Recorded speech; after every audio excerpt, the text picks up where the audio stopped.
Welcome, Dr. Merino. I'm super happy that you've been able to come and join us today and talk about inspiring women in interventional practice, which is definitely a topic that you know very well.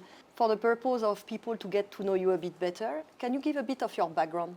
Well, I'm the head of the endoscopic department in the Gregorio Marañón Hospital in Madrid. And I am an advanced endoscopist, and I have a special dedication to ultrasound endoscopy.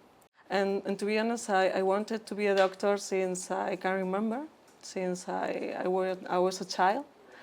And I don't know why I had so clear it since the beginning, but I felt my calling in advanced endoscopy when I was at university. The first time I saw an endoscopist performing an ERCP, I was fascinated. I thought I was to be the one who has handled the endoscope. When was that, Beatriz? When did you see? And where was your 20 first? years old. 20 years old. Yeah, A long since time ago. I was a young woman. Yeah, and you get kind of a feeling at the moment you've seen the CRCP that it would be your. Indeed, I thought I want to be her. This was a woman? It was a woman. Interesting. So that's what I thought. I want to be like her. Yeah, and this is what you became, obviously. Well, here we are, I suppose. Yeah. Yeah. And what about you, Astrid? I started my career in pharma, but pretty quickly I've been attracted by a medical device company, and I joined Boston Scientific 18 years ago. And within this company, I have navigated between the different divisions, rhythm management in cardiology and also neuromodulation, and obviously endoscopy, where I am right now leading the Europe division for endoscopy. So this is this passion, this common passion, I think, that also bring me into endoscopy. But I should admit that endoscopy has something special for me. And it's true that I have been a lot within the theater with our customer, with the physician, and also woman physician. And I have always seen that the head talk to the hands and the hands talk to the head in endoscopy. So there is these two worlds that are getting together, synergize, and make the patient getting better. And as you, I find that fascinating, actually. Yeah, I think endoscopy is a very easy way to solve huge problems. So it's very attractive for everyone, I think so. Obviously, you at 20, you saw this woman physician doing this ERCP, and you said, okay, I want to be her. But what does it mean being her? So in this world where basically already at that time, 20 years ago, there were not so many women. As you know, women have to face a lot of challenges, a lot of barriers in our professional career. Indeed, we have evidence that women tend to be less confident than men, even when they are equally competent. Indeed, women are more likely to suffer, to experience imposter syndrome. You know, that feeling of self-doubt. Despite evidence of success. Mm-hmm. And obviously, all these things can hold women them back from taking challenges in your career. Indeed, it's not easy to overcome that thoughts for me or for the other women. But the fact is, the reality is that women tend to think they are not enough. I'm not going to be able. This is not my place for me. So I think the first problem, the first barrier women have is ourselves. The truth is, if we really want to overcome these difficulties, we will have to work with ourselves, and we have to change. Mm-hmm. And we have to be able to talk to us in a better way. Because sometimes we say to ourselves, you are not going to be able to get it. And we should stop doing that. Yeah, actually what you're saying is that we are our biggest enemy, in a sense. And you know, when it comes to diversity in gender, there is always this type of paradox that we see everywhere. So we know that there are a lot of studies and trial, and you are in the science, that shows that diversity is bringing a better patient experience. So this is a fact, you know.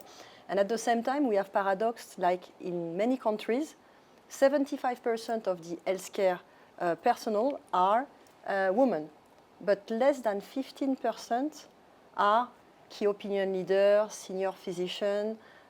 So there is a complete disconnection due to what basically you're talking about.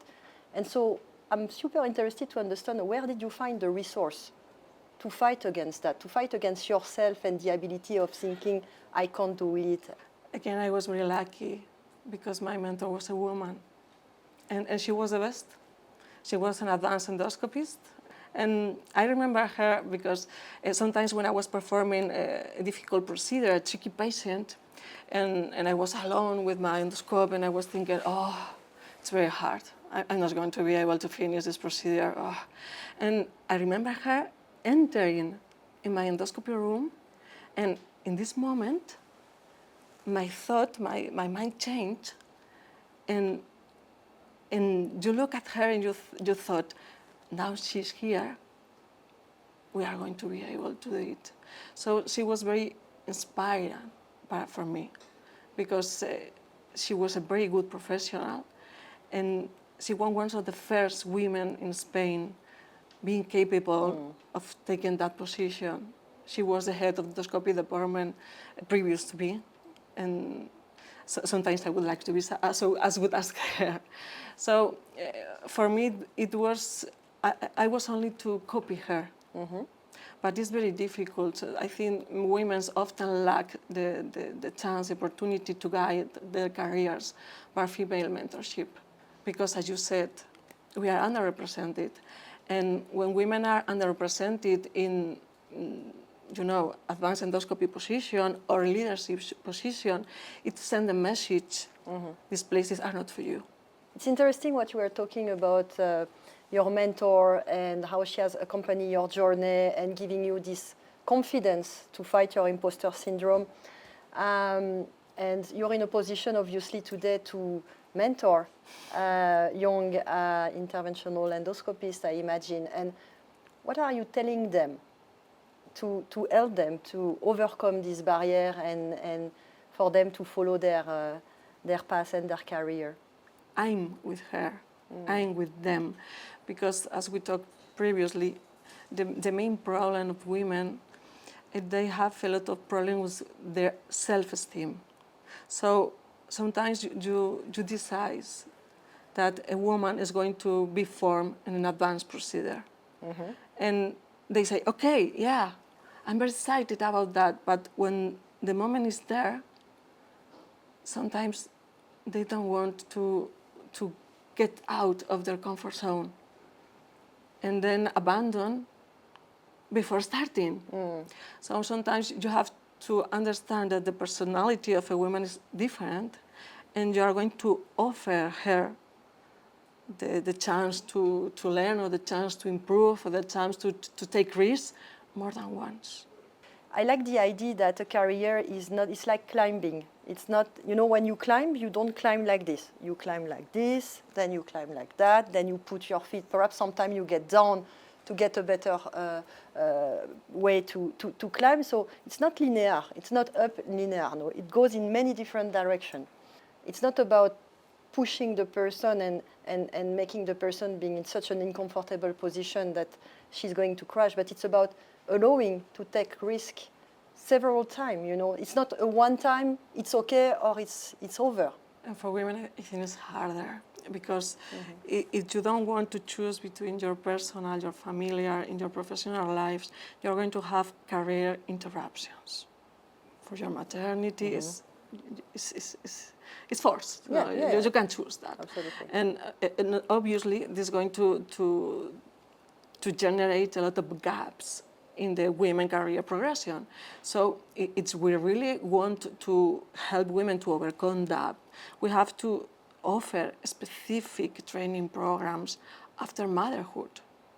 That's to make up for the time lost.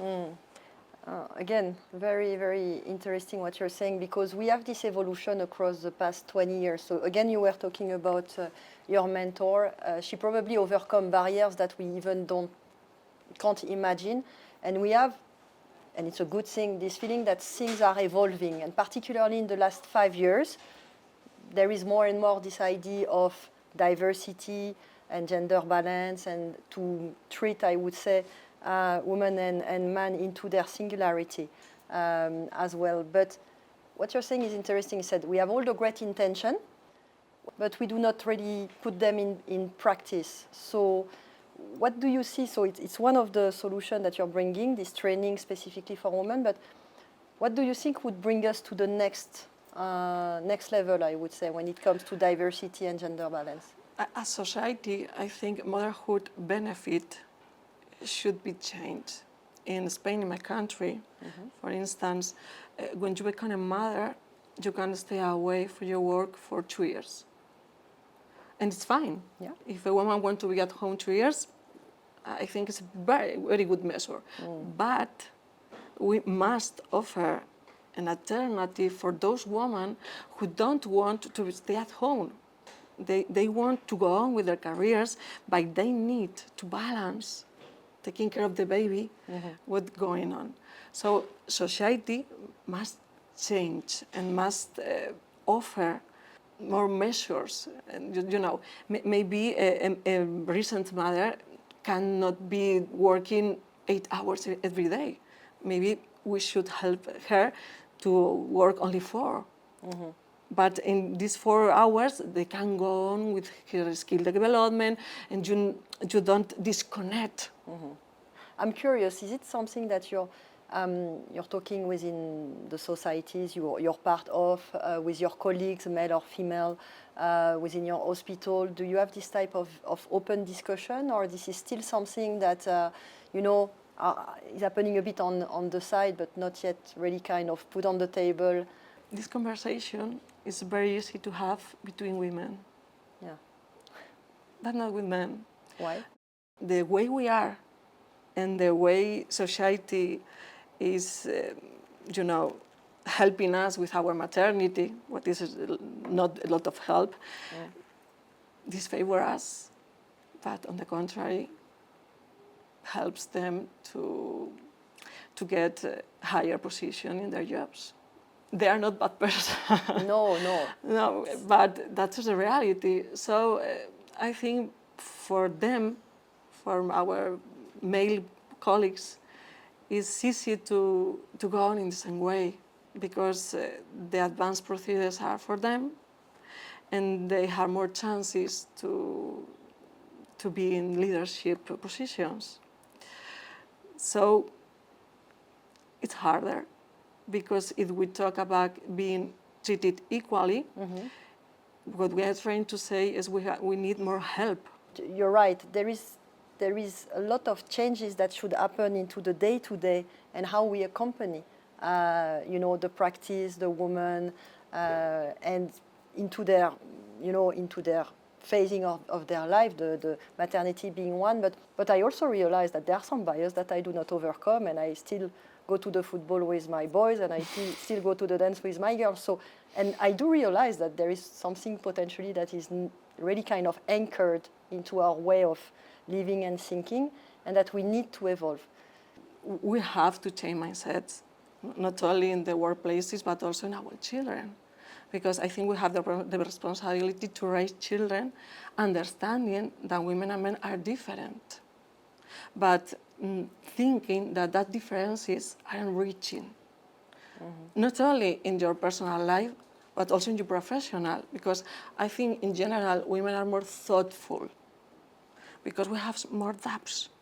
But when you are trying to solve a clinical situation, a difficult one, when you take time to think, to doubt, to think and rethink, sometimes this is good for the final resolution of the patient. So sometimes having doubts is not a bad thing. It's a different way to front a clinical situation. In a work team, it's very important. People who take decisions very fast, and people who say, no, stop, we need to think more about it. And obviously, as leaders, we have to understand that the personality of a woman and a man is different. And we should empower both equally. But if we treat in the same way women and men being so different, I'm afraid this favors women. And this is exactly what diversity is. Thanks God there is a difference, because otherwise diversity will not drive better performance or better patient experience. Or this is the difference that is making, that enrich actually the journey. So I think we need to be conscious of this difference. For example, in my personal experience, when the position to be head of the endoscopy department was announced, I was on maternity leave. So I prepared myself while I was breastfeeding my child. Yes. So the system, the hospital, treated me equally. But it was unnecessarily tough for me, I think. Yeah, and this is interesting because you talk about your family. You have two kids. Two children. Yeah. So girl, boy. Boys, How? 6 and 8 years old. 6 and 8, and obviously you're head of the digestive department, so you have a big job. And how does it work? All this dynamic. I think it's the more difficult part, because I think it's the most difficult challenge women face in our lives. Try to balance our work and family responsibilities, and as we know, women tend to be more frequently taking the caregiving positions with children or elderly relatives in families, and trying to balance these family responsibilities with demanding positions can be very difficult. And sometimes this leads to feelings of stress and burnout and Guiltiness. Yeah, guiltiness. A lot of guiltiness. I love that expression. I'm in love with the expression mom's guilt. In love. I feel very, very represented since I became a mother.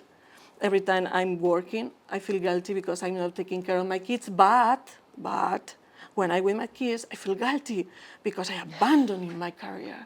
Your kids are younger than mine. I have teenagers, so they go from 18, 16, 15, and 13, and both male and two girls and two boys. And it's fascinating how already I see a change in the way they look at diversity. It's important to build with the new generations, because I think that the hope it's in there, because we are talking about change things and overcome barriers, but we have to be realistic, and many barriers we are not going to be able to solve in our generation. I think we are starting the process, and a lot of things have changed and a lot of improvements have been made, but we have to work with our children. We have to focus on raising them in a proper way.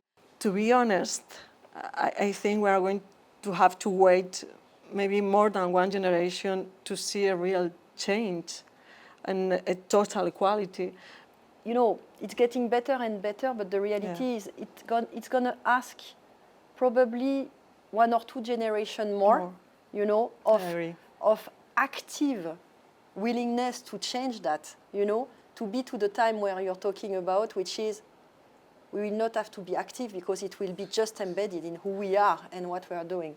We may not see the perfect change in our generation, but in fact we have the chance to play an important role changing the perceptions of the next one. So I think we are lucky we have the chance. So I think we have to be focused in go on, again, as in your professional life, keep going, because it's going to take time, but we have to keep going, not only in your workplace, but also at home.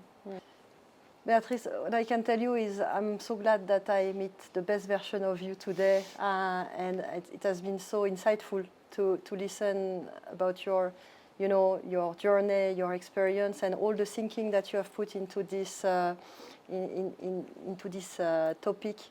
And there is a lot of things that resonate with me, obviously, in what you're saying, because we have not evolved into the same space, but there is so much in common. So I really want to thank you so much for being so authentic and transparent about your feeling, your journey, your barrier, what you overcome, how much you suffer from it, but at the same time, you know, how you you take the best of what the life offers you and try to move on for your kids at a certain point of time, saying, okay, so she tried and she tried day after day, and we are very proud of her. So they can be proud of you.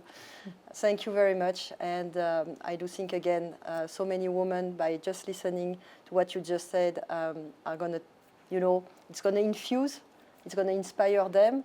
And yeah, and tomorrow they will be probably a bit better thanks to you. So thank you, Beatriz. My pleasure.